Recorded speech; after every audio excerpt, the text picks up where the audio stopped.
नमस्कार प्रेत आत्माओं, आपका स्वागत है रात के इस खामोश पर रोमांचक सफर में। आज हम आपको सुनाने जा रहे हैं एक ऐसी दास्तान जो आपके रोंगटे खड़े कर देगी। मनोरंजन के लिए है। हम किसी भी तरह से अंधश्रद्धा को बढ़ावा नहीं देते। 20 साल का आकाश अपने बिस्तर पर गहरी नींद में सोया हुआ है। कमरे में हल्की चांदनी आ रही है। अचानक वह बेचैन होने लगता है। उसका शरीर कांपने लगता है। वह पसीने से भीग जाता है। नहीं, छोड़ दो मुझे। नहीं। उसकी सांसें तेज हो जाती है। अचानक वह एक भयानक चीख के साथ उठ बैठता है। आ! पिता और माँ अपने कमरे से भागकर आकाश के पास आते हैं। वे डर जाते हैं। आकाश, क्या हुआ बेटा? तू ठीक है? आकाश की आंखें अजीब तरह से घूम रही है। वह उन्हें नहीं देख पा रहा है। उसकी आवाज बदल जाती है। उसने एक मोटी और अजीब सी गूंज है। मुझे मुझे जाने दो। वह अचानक बेड से नीचे कूदता है और अजीबोगरीब हरकतें करने लगता है।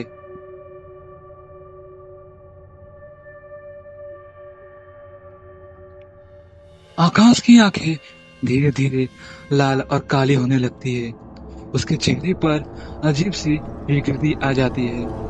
उसके मुंह से कई तरह की आवाजें आ रही हैं।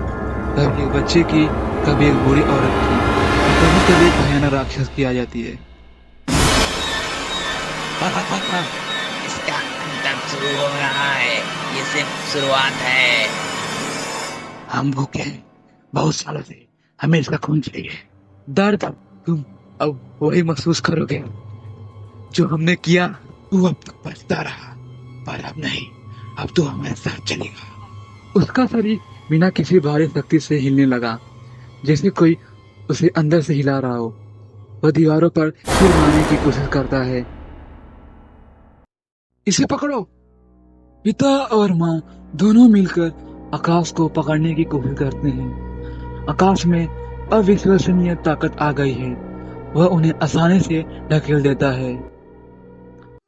अगली सुबह परिवार ने एक तांत्रिक बाबा गोरखनाथ को बुलाया है। वह एक शांत और अनुभवी व्यक्ति हैं। बाबा, ये पिछले 2 दिनों से ऐसा ही है। डॉक्टर कुछ नहीं कर पा रहे हैं। बाबा गोरखनाथ आकाश के पास आते हैं, जो अब कुर्सी पर बैठा हुआ है और चुपचाप हिल रहा है। बाबा उसकी आंखों में देखते हैं। आकाश अचानक फिर से चीखने लगता है। दूर रह, मुझसे दूर रह। बाबा तुरंत अपना सिर पकड़ लेते हैं, जैसे उन्हें कोई भयानक ऊर्जा महसूस हुई हो।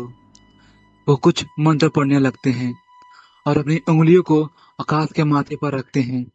आकाश धीरे धीरे शांत हो जाता है। उसकी आंखें बंद हो जाती है। ये बहुत ही शक्तिशाली प्रेत है। इसे वश में करना आसान नहीं होगा। बाबा गोरखनाथ कमरे में पूजा की तैयारी करते हैं। वह कुछ हवन सामग्री, धूप और लाल कपड़ा रखते हैं। वह जोर जोर से मंत्र पढ़ना शुरू करते हैं।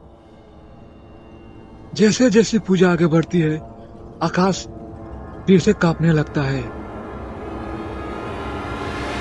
2-3 दिनों तक आकाश थोड़ा ठीक रहता है, लेकिन फिर वही भयानक हरकतें फिर से शुरू हो जाती है। उसकी हालत में कोई खास सुधार नहीं दिख रहा। बाबा गोरखनाथ चिंतित हो जाते हैं। मैंने अपनी पूरी कोशिश की, लेकिन यह आत्मा मेरे वश में नहीं आ रही। हमें किसी बड़े गुरु की मदद लेनी होगी। बाबा गोरखनाथ अपने महागुरु को बुलाते हैं। महागुरु अघोर बाबा एक बहुत ही शक्तिशाली और रहस्यमय व्यक्ति हैं। जैसे ही वह घर के दरवाजे पर पैर रखते हैं, घर के अंदर से एक भयानक चीख सुनाई देती है। आ! ये कौन है? इसे बाहर निकालो। अघोर बाबा घर के अंदर आते हैं। आकाश दूर से ही उन पर हमला करने की कोशिश करता है, लेकिन वह अदृश्य शक्ति से रुक जाता है। यह एक साधारण प्रेत नहीं है। यह एक डायन है, जो किसी की बलि के इंतजार में है। इसका प्रभाव हमेशा की रात को सबसे ज्यादा होता है। हमें उसी रात को बाहर निकालना होगा। वह बताते हैं कि अमावस्या की रात को एक विशेष पूजा करेंगे। अमावस्या की रात पूरा घर काले जादू के प्रभाव में है। अघोर बाबा एक विशाल हवन कुंड जलाते हैं। वह आकाश को हवन कुंड के सामने बिठाते हैं। जैसे ही पूजा शुरू होती है, आकाश भयानक रूप से चीखने लगता है। नहीं, तुम ऐसा नहीं कर सकते। मैं इसे नहीं छोड़ूंगा। अघोर बाबा अपनी आंखें बंद करते हैं और मंत्रों की शक्ति से एक एक करके आकाश के अंदर से आत्माओं को निकालना शुरू करते हैं।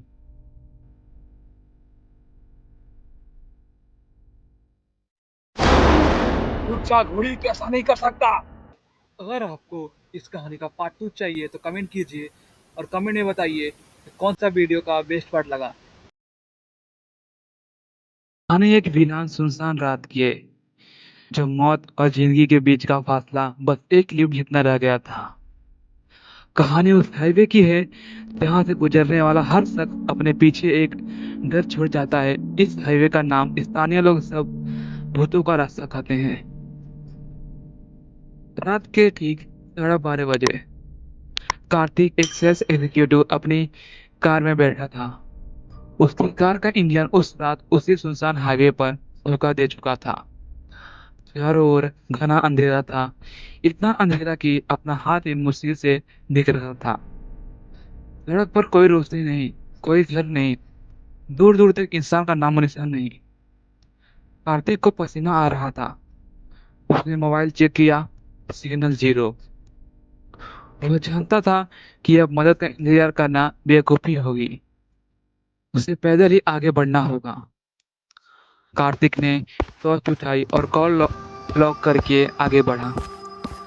हाईवे बिल्कुल सीधा था, पर दोनों तरफ ऊंचे ऊंचे घने पेड़ जो रात के अंधेरे में किसी खौफनाक परछाई की तरह लग रही थी। हर गुजरती मिनट डर की एक नई लहर उसके मन में पैदा कर रही थी। उसने महसूस किया कि कोई उसका पीछा कर रहा है। वह बार बार पीछे मुड़ा, पर अंधेरे में कुछ दिखाई नहीं दिया। यह सिर्फ वहम था या फिर सचमुच कोई था। तभी दूर से एक हेडलाइट नजर आई, एक उम्मीद की किरण। कार्तिक ने राहत की सांस ली और जोर जोर से हाथ हिलाना शुरू किया। लाइट नजदीक आती है, पर फिर एक पुरानी काले रंग की एम्बेसडर कार उसके पास आकर रुक गई। यह कार इतनी पुरानी थी कि आज के जमाने में ऐसी कार का चलाना भी किसी अजूबे से कम नहीं था। कार के अंदर से एक बूढ़े आदमी की आवाज आई, धीमी, थोड़ी थकी हुई। कहाँ जाना है बेटा, इतनी रात को अकेले? कार्तिक ने बिना किसी सवाल जवाब के फौरन अपनी मजबूरी बताई। बूढ़े ने उसे पीछे की सीट पर बैठने को कहा। कार्तिक ने दरवाजा खोला और अंदर बैठ गया। अंदर अजीब सी महक थी, पुरानी किताबें जैसी और शायद थोड़ी मिट्टी की भी। कार चल पड़ी। बूढ़ा ड्राइवर बिल्कुल शांत था। उसने न तो कार्तिक से कोई सवाल किया, न ही अपनी कोई बात बताई। कार्तिक ने कई बार बात शुरू करने की कोशिश की, पर बूढ़े ने सिर्फ गहरे मौन से जवाब दिया। बाबा जी, आप यहाँ रोज ड्राइव करते हैं क्या? कोई जवाब नहीं आया। आपका गांव कहाँ है? सिर्फ खामोशी। कार्तिक को अब थोड़ा अजीब लग रहा था। वह शीशे से ड्राइवर का चेहरा देखने की कोशिश कर रहा था, पर अंधेरे और पीछे के शीशे की धूल की वजह से कुछ साफ नहीं दिख रहा था। सिर्फ एक टोपी का किनारा नजर आ रहा था। कुछ देर बाद कार्तिक को ड्राइवर पर गुस्सा आने लगा, पर तभी उसकी नजर साइड मिरर पर पड़ी। मिरर में ड्राइवर का चेहरा तो नहीं दिख रहा था, पर एक बात साफ थी, उसने सफेद धोती और कुर्ता पहना था। पर जो चीज कार्तिक को सबसे ज्यादा डरा गई वो थी कि ड्राइवर की कमर के पास एक गहरा काला दाग था। ऐसा दाग जैसे किसी गहरे घाव का निशान हो, जो अब सूख चुका था। कार्तिक ने अपने डर को दबाया और फिर से आईने में देखा। इस बार वह थोड़ा आगे झुका। अंधेरे में भी उसने एक चीज गौर की। ड्राइवर सीट पर नहीं बैठा था, वह सीट से लगभग 1 फुट ऊपर हवा में तैर रहा था। उसके पैर पैडल को छू नहीं रहे थे। कार अपने आप चल रही थी। कार्तिक के पूरे शरीर में एक सिहरन दौड़ गई। उसके गले से चीख नहीं निकल पाई। यह इंसान नहीं था, यह वही था जिसके किस्से उसने गांव के लोगों से सुने थे। वह भूत जो रात को राहगीरों को लिपट लेता है। कार्तिक ने तुरंत फैसला किया, रुकना या मदद मांगना मौत को दावत देना था। उसे भागना था। उसने धीरे से दरवाजे को हैंडल का पकड़ा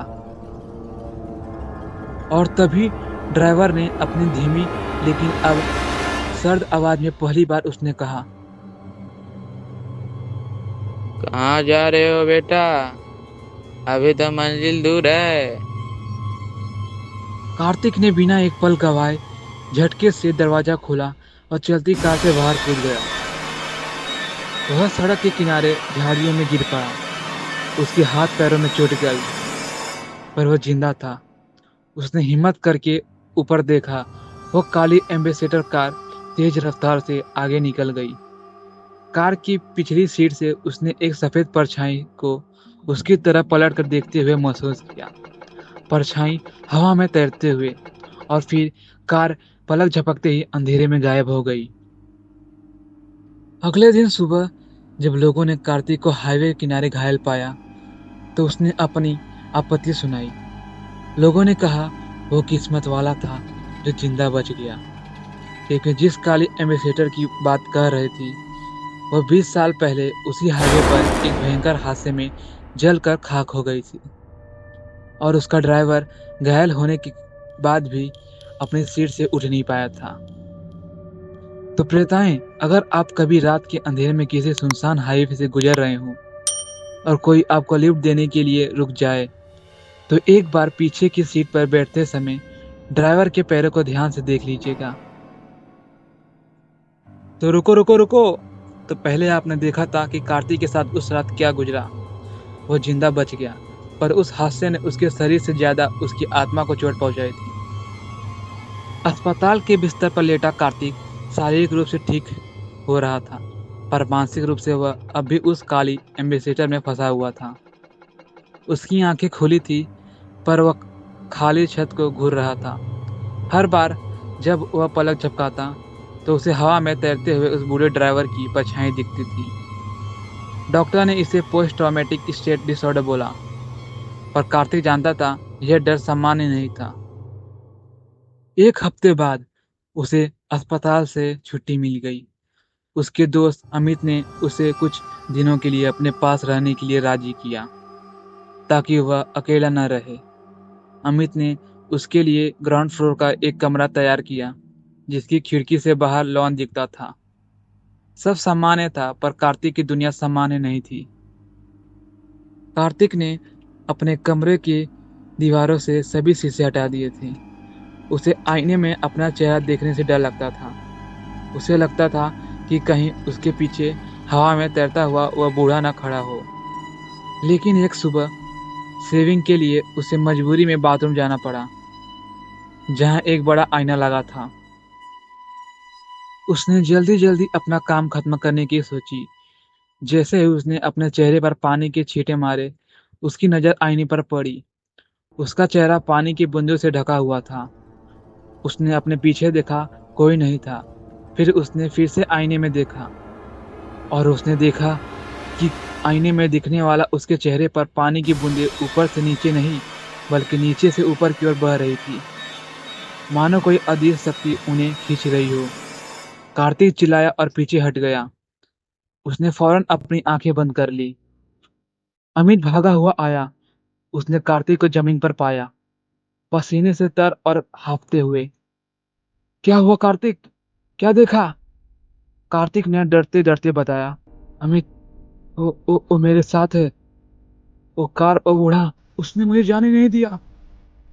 तो अभी यहाँ तक आपने कहानी सुन लिया होगा तो सब्सक्राइब करिए, लाइक कीजिए और बताइए कमेंट में कैसा लगा। तो आगे सुनिए।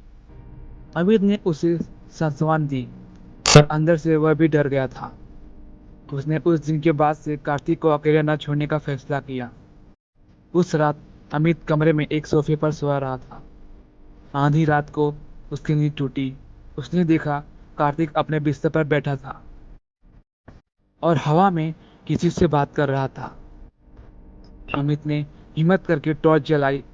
रोशनी में उसने देखा कि कार्तिक की परछाई दीवार पर पड़ रही थी, लेकिन परछाई एक नहीं थी। कार्तिक के ठीक बगल में एक और लंबी पतली परछाई थी। यह परछाई जमीन पर नहीं खड़ी थी, बल्कि हल्की सी हवा में तैर रही थी। अमित सब समझ गया। बूढ़े ने उसे लिफ्ट दी थी ताकि वह उसे अपने साथ ले जा सके। और जब कार्तिक चलती कार से कूदा तो बूढ़े आदमी ने अपनी परछाई उसके पीछे छोड़ दी थी। वह अब कार्तिक के साथ था, उसे धीरे धीरे मानसिक और फिर शारीरिक रूप से अपने नियंत्रण में ले गया। अमित ने अगले दिन कार्तिक को उसे घर छोड़ने का फैसला किया। शायद उस हाईवे से दूर जाने पर चीजें ठीक हो जाए।